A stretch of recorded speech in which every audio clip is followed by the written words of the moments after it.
तर सांगलीतील वेदांत वंडगर हत्या प्रकरणी पोलीस निरीक्षकाचं निलंबन करा असं सदाभाऊ खोत यांनी म्हटलं। निरीक्षक दादासाहेब केळकरांची चौकशी करण्याची खोतांनी मागणी केली आहे। दादासाहेब कोळेकर यांची तडकाफडकी बदली करण्यात आलेली आहे, मात्र बदली न करता निलंबित करण्याची मागणी सदाभाऊ खोतांनी केली।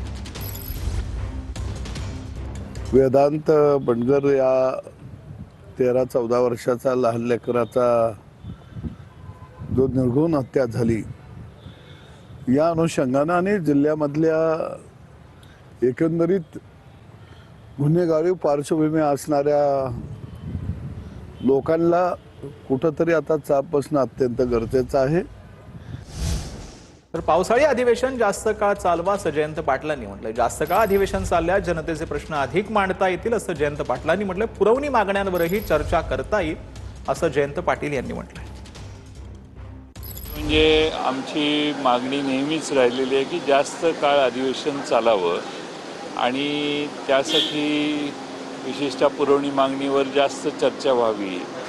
पण पूर्वीपासूनचे संकेत 2 दिवसाचेच असल्यामुळे 2 दिवसच चर्चा असे सांगण्यात आलं।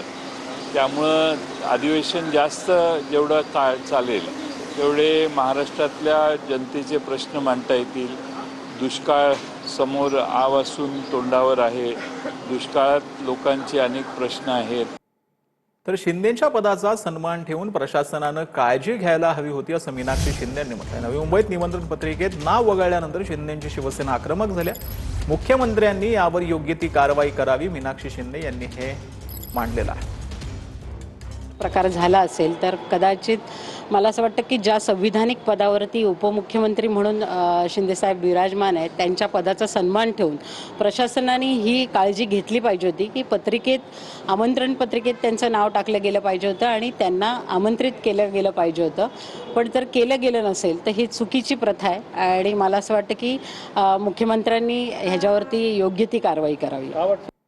तर शाळेत शिक्षकांच्या हातात मोबाईल दिसायला नको असं अब्दुल सत्तारांनी म्हटलं। सिल्लोडमध्ये आमदार अब्दुल सत्तार यांनी हे वक्तव्य केलं। विद्यार्थ्यांना दर्जेदार शिक्षण मिळायला हवं असं देखील अब्दुल सत्तारांनी म्हटलं। शिकवणीत हलगर्जीपणा करणाऱ्या शिक्षकांवर कारवाईचा सत्तारांनी इशारा दिला। आई वडील विश्वासावर तुमचे सुरू लागले, तुम्ही फक्त बघायचे मुलं घेऊ लागले, कधी घंटी होती आणि कधी घरी जातात आणि एकही मोबाईल मला शिक्षकाकडे शिकवताना दिसायला पाहिजे। त्याची जी संवाद तुम्ही दक्षता घ्या। सर्व कोणत्याही वर्गामध्ये शिकवताना मोबाईलचा उपयोग करता येणार नाही। तुम्ही इकडे शिकवण्यामध्ये कमी आणि त्या मोबाईलमध्ये जास्त असाल तर मग शिक्षण होणार नाही। आम्हीही गरिबी पाहिलेली, आम्हीही गरीब होतो त्यावेळेस या शाळेमध्ये शिक्षण घेतलेलं आहे आणि या शाळेमध्ये शिकताना त्यावेळेचे शिक्षकचा इतका डिसिप्लिन होता का मुलगा कदाचित एखाद्या टपरीवर उभा राहिला आणि शिक्षक समोरून गेला तर तो 2 दिवस झोपत नव्हता। छत्रपती संभाजीनगरमध्ये विधान परिषद निवडणुकीच्या पार्श्वभूमीवर मवियाची बैठक पार पडली। अंबादास दानवेंच्या नेतृत्वात ही बैठक पार पडली। अंबादास दानवे, खासदार कल्याण काळेंसह पदाधिकारी यावेळेला उपस्थित होते।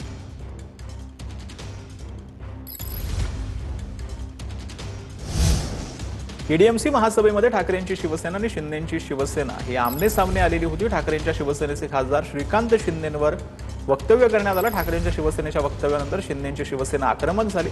श्रीकांत शिंदेंना कल्याणच्या रस्त्यावर फिरवा, रस्ते खड्डेमुक्त होतील असं ठाकरेंची शिवसेना म्हटली, तर शिंदेच्या शिवसेनेने उद्धव ठाकरेंवर वक्तव्य केलं।